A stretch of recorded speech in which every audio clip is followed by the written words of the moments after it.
The National Butterfly Center in Mission, Texas, is located in the Rio Grande River, right on the U.S.-Mexico border. The National Butterfly Center's objective is to preserve and showcase live animals and plants, to enhance human understanding and appreciation of nature, and to ensure the landscape and wildlife will be here for future generations. Recently, however, the center has found itself in the middle of the border wall controversy. Joining me to discuss how the National Butterfly Center is fighting to save its land and all the precious flora and fauna it preserves in the midst of the government's fight to build a border wall right through their property is the center's executive director, Marianna Treviño-Wright. Marianna, thank you for coming on, and I really appreciate your time.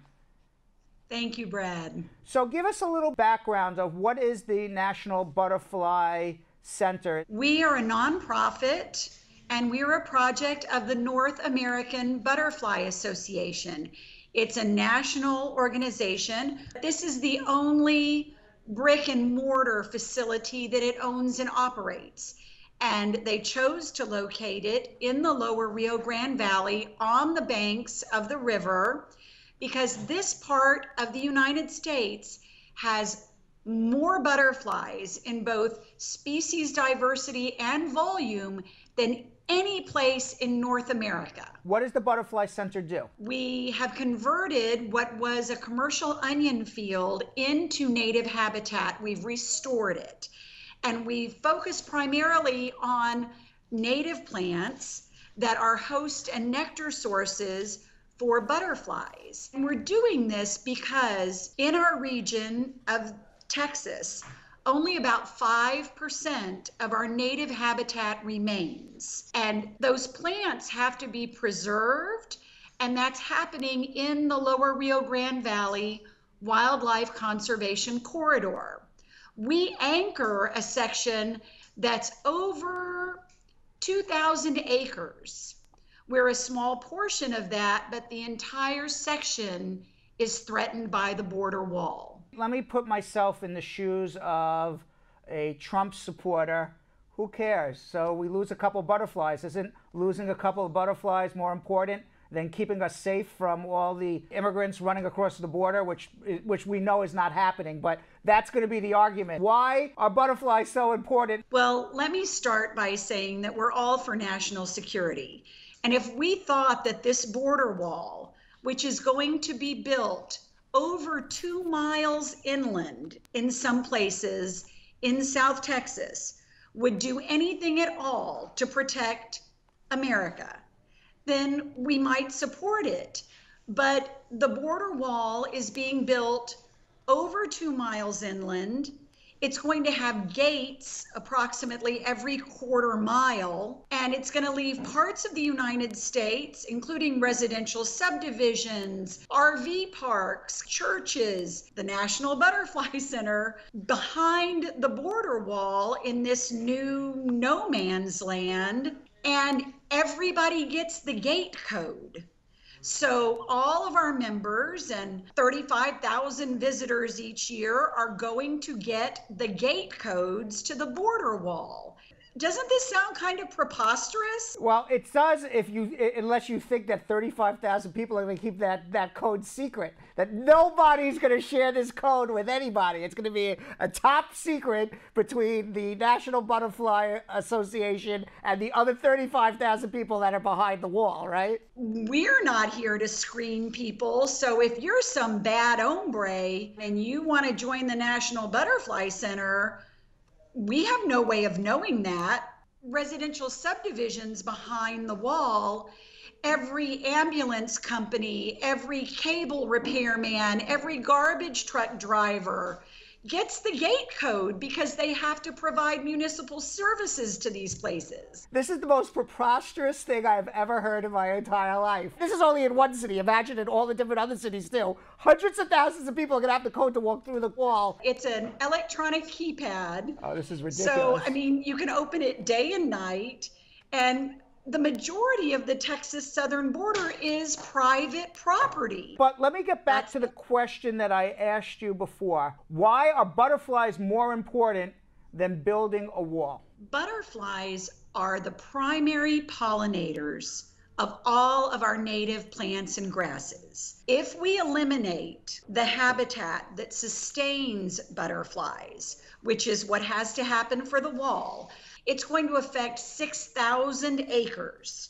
Land that will be cleared and have concrete and all-weather rubberized road poured across it. Each butterfly is intimately tied to one or two plant species. You eliminate the plant from the landscape equals eliminating the butterfly. So if we don't have butterflies, we don't have anything to pollinate the plants and grasses that remain. Eliminating vegetation from the earth leads to greater radiant heat temperatures, erosion, lack of water filtration, diminished air filtration, and we're doing this on the banks of a vibrant river that we call the Rio Grande, but in Mexico it's called the Rio Bravo. It's a big, bold, wide, powerful river, and we're going to eliminate everything that holds the earth in place.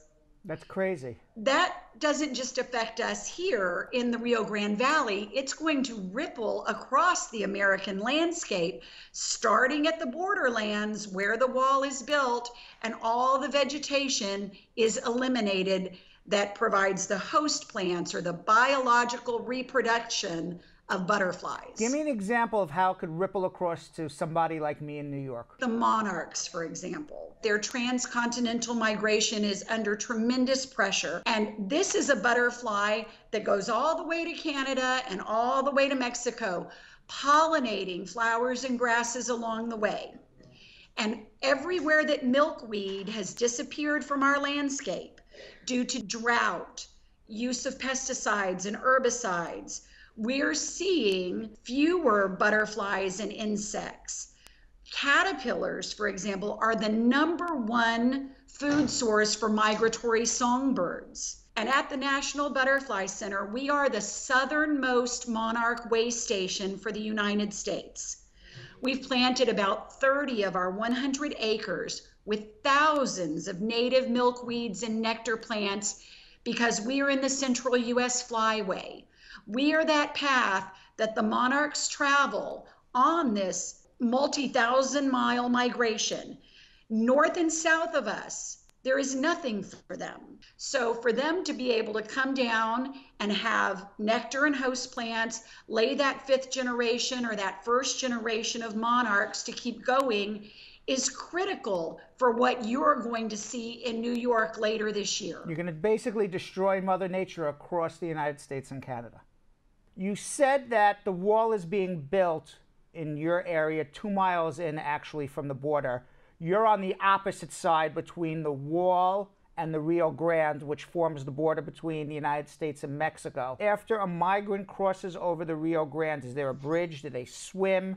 How do they get from Mexico across the Rio Grande, and what happens once they get here? What is the general route that they take? Well, we know the majority of all immigrants in this country illegally have come through legal ports of entry, which Correct. means they're coming On across visas. bridges. But if they're going to enter outside of the course of the law, here they could swim the river. It has alligators in it, so it's not something people, I think, undertake lightly. And then if they're being trafficked by a coyote, by a human smuggler, they're going to go right through the gate because I guarantee the smugglers are going to have the gate codes. You don't think so? You think we'll be able to keep it from the smugglers, the gate code?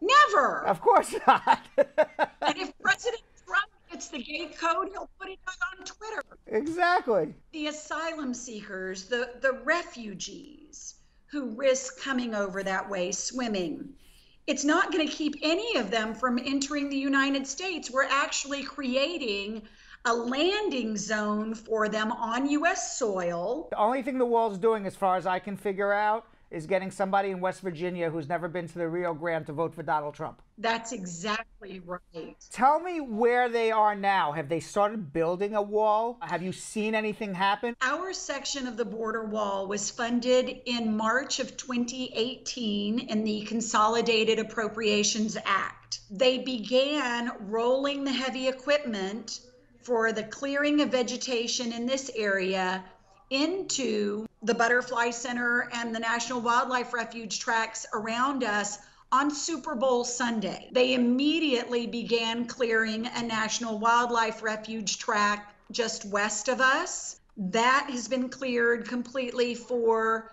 the wall and enforcement zone. They presumably are going to start now at the National Wildlife Refuge tract adjacent to us.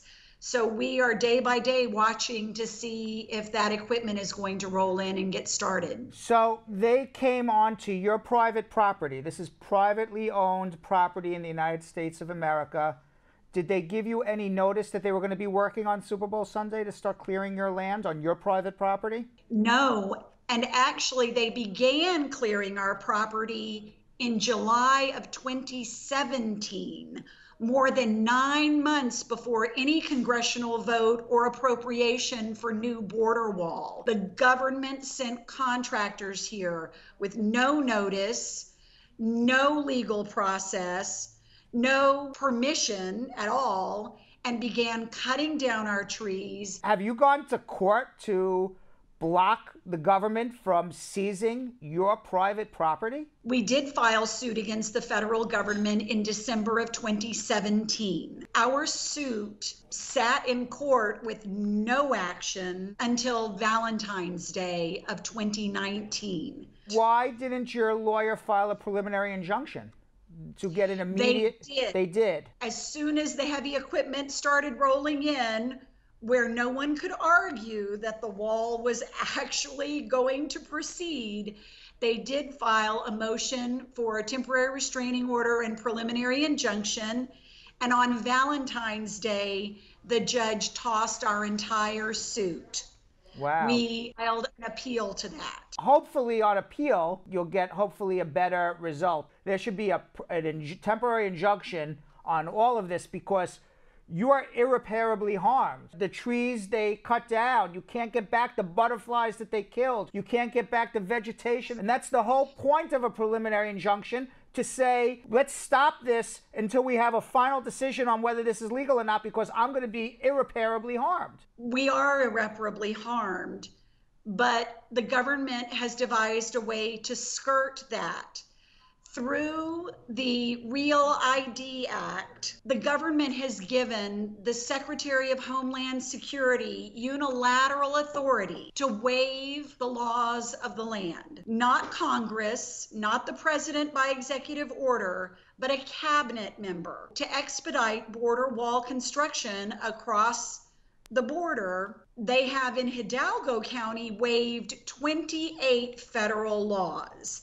This includes the National Environmental Policy Act, the Endangered Species Act, the Native American Graves Protection and Repatriation Act. I could keep going on, but the government now doesn't have to keep us whole or make restitution for anything they have done in violation of those laws or our rights, because those laws effectively do not exist for our protection anymore. Well, all hail King Trump, because Congress has abdicated their responsibility in the regular constitutional checks and balances to put a check on presidential power by giving him all the power to do whatever he wants. And ultimately, that may be unconstitutional in of itself. In terms of defending our land or requiring that the government prove public benefit in this exercise of eminent domain, they are invoking national security.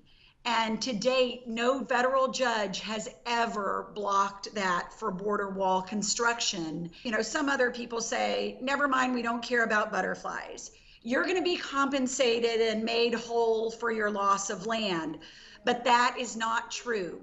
The federal government has a Depression-era law known as quick take. They seize the property, it becomes theirs, they do with it as they please, and you have to sue them for fair and just compensation. Under President Bush, when they began building border wall in South Texas, over 300 lawsuits like this were filed, where people's land was seized without fair and just compensation. A decade later, there are still over 60 lawsuits open. So there are people who have died and never seen justice from the seizure of their private property for this project. And not only that, but waiting a decade for justice is no justice at all. Even if you ultimately get justice, you're never getting fully compensated, because imagine having to hire a lawyer for a decade. It is complete injustice. Your local congressman, Henry Cuellar, he announced on February 14th that he added language to a bill that would prohibit border fencing at 5 major landmarks in the Rio Grande Valley, including the National Butterfly Center. Does that make you feel any better? Yes, we were able to breathe a sigh of relief for about 30 seconds before the state of emergency was declared. And now we're living in this fake state of emergency, reporting for work every day. The Sierra Club military outdoors veterans have camped out here for a week, literally spending the night in tents on the banks of the Rio Grande River. Have you ever felt invaded? You've been in Mission, Texas for how long now? Well, I grew up here. I'm a Valley girl. All right. So I've been in the Valley the majority of my life and have very much enjoyed all of the perks and benefits of being this close to Mexico. So no, I have never in my life on the border felt threatened. My husband and I have 6 children that we have reared here. If there were any danger, why would we have stayed?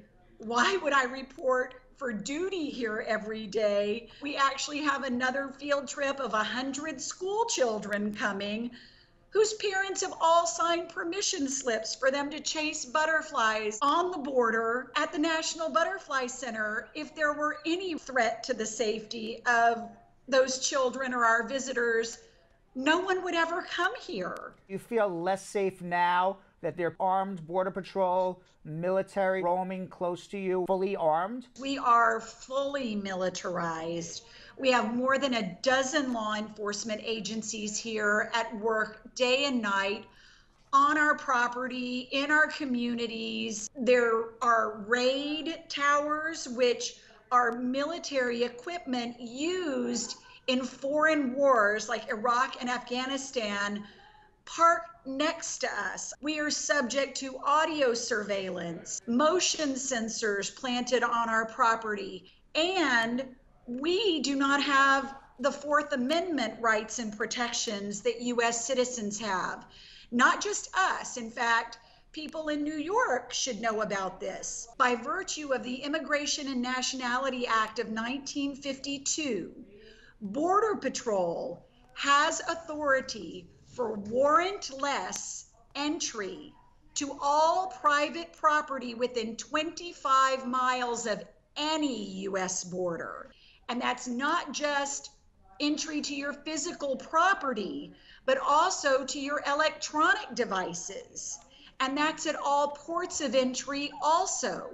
So if I'm driving down the road and Border Patrol thinks I'm acting in a suspicious manner, they can pull me over, detain me, demand the passwords to my cell phone, my camera, my iPad. And if I refuse to give those, I can be taken into custody. We are living in that fascist nightmare that no one, I think, imagined would come to America. How do other people in Mission, Texas, on the Rio Grande, do they feel the way you feel? Well, it's interesting because if you don't live and work on the border, you may not be aware of all of this. My neighbors were completely unaware of the fact that we do not have these rights and protections. They were also unaware of the raid towers. They thought these were just additional like cell phone towers or something. Now, the heavy patrol, everyone is aware of because our hotels are full of them, because the U.S. troops that have been deployed here have set up tent camps on the river, because the National Guard has been deployed on the levees, because We have Black Hawk helicopters flying overhead at night.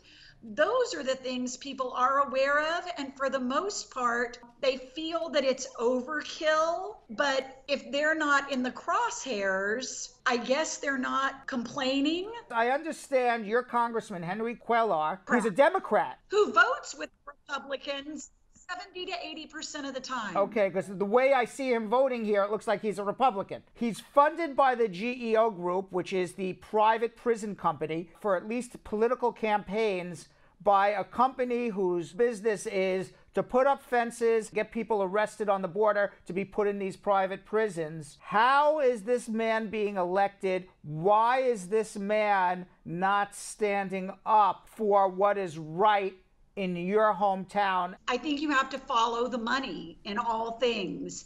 And his family in Webb County is very powerful and connected in South Texas. What is it going to take to educate people in your neighborhood that what's going on here is just wrong? I think we're seeing it happen now.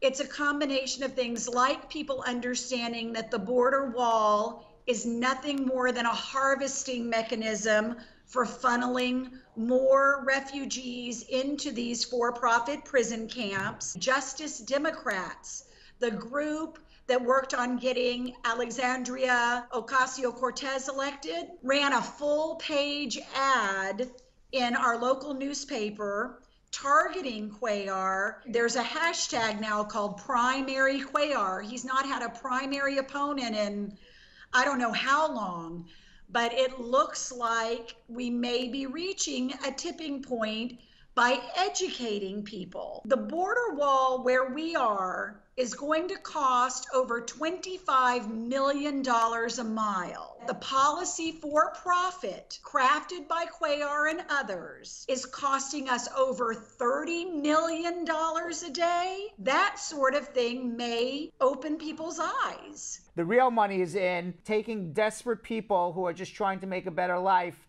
and putting them in prison and making money off of them. Yes, that's where the real money is. A charge to you and me as taxpayers of $775 per day per adult and almost $1,300 per day per child. And we've got between 40 and 50,000 immigrants in detention every day. Imagine if our veterans got an extra $775 per month in their benefits, as opposed to that money being spent to keep people who want to come to this country to make, not to take, but to make a life for themselves, a future for their children, to make a living, to make the American dream. And Congress, you talked earlier about them abdicating their duties. Why haven't we had comprehensive immigration reform in this country? But I guess there's no one paying our congressional representatives to work on that. Do you know when the last time we had comprehensive immigration reform? 1986, under Ronald Reagan. This administration has actually positioned Customs and Border Protection agents at the center point of the bridge to physically bar any refugee or asylum seeker from following the law. They are physically preventing them from doing that. That's a violation of international law. It certainly is, because we have signed agreements under the Hague Convention, and that is not what is in the Hague Convention. But hopefully somebody will take them to task on that as well. The American people, I don't know what it's going to take for them to see that this is a perverse, corrupt, traitor, foreign agent, puppet of Putin that we have making policy for this country, trying to undertake the single greatest land grab of private property from U.S. citizens and taxpayers in modern history. Sounds like maybe they need to get you for hashtag primary against Cuellar. Think about it. Tell me, with everything that you've shared with us today, what are your dreams for the future? What would you like to see happen? You mentioned Reagan earlier. I value that shining city on a hill ideal, the melting pot, the land of opportunity. You know, Reagan enacted that comprehensive amnesty where people who had been in this country without legal status, without committing crimes, were able to apply to become citizens and have it granted so they could stay and move out of the shadows and have legal employment. I want that kind of America where people are able to come, and if they want to stay, great. If they want to go back to their motherland, that they can, and they can contribute and experience the freedoms that are the fabric of our lives, unless you live in the borderlands now. Freedom is no longer part of the fabric of our lives. Our existence here is our resistance. The government would like nothing more than for all of us to say, screw this, and pick up and move to the interior. The border wall is going to eliminate our direct access to our only source of fresh water. T. Boone Pickens, a Texas oil man and billionaire, said years ago that water is the new oil. And we see what's happening in places like Venezuela, where the government seizes control of the water supply. That's the government's long game here.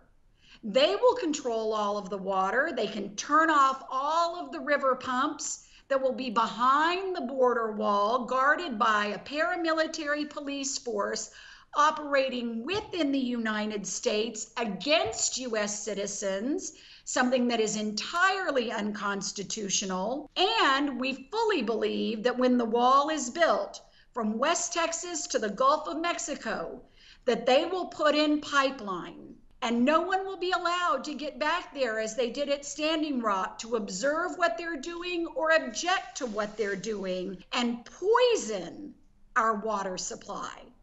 This is pure, unadulterated pilfering Greed of our natural resources and everything that the people here have come to treasure. Nowhere else in the United States would this be tolerated, much less celebrated by the maggots. You're ultimately an expert in butterflies, but you've really done an amazing job describing to us what's going on there. How can we donate to the cause of saving the butterflies? How do we stop this wall from being built? The first thing we need everyone to do is call their senators and call ours and tell them that this state of emergency is completely bogus and that it should not stand. If they want to support us, they can join the National Butterfly Center online at nationalbutterflycenter.org. We are part of the American Horticultural Society's reciprocal admission program. So there are about 400 other botanical gardens and zoos that you get free or reduced admission to across the United States by virtue of joining the National Butterfly Center. If you don't care about gardens and zoos, but you do think what's happening here is a legal atrocity, you can donate to our Legal Defense Fund online or through our GoFundMe campaign as a result of speaking out. We receive threats, we receive horrible messages. We do have people actively trying to sabotage our project and our sustainability. So we appreciate truly all of the support that Americans are showing, whether they care about the butterflies or not, because we have to stand together against this administration and the rape of our landscape and the destruction of our Constitution. Marianna Treviño-Wright, Executive Director, Mission Texas, Rio Grande National Butterfly Center. You've said it all. Amazing interview. Thank you very much for joining us. And hopefully we'll be in touch soon to hear what's going on there, and hopefully you're turning the tide against them. Thanks for your time. Thank you so much.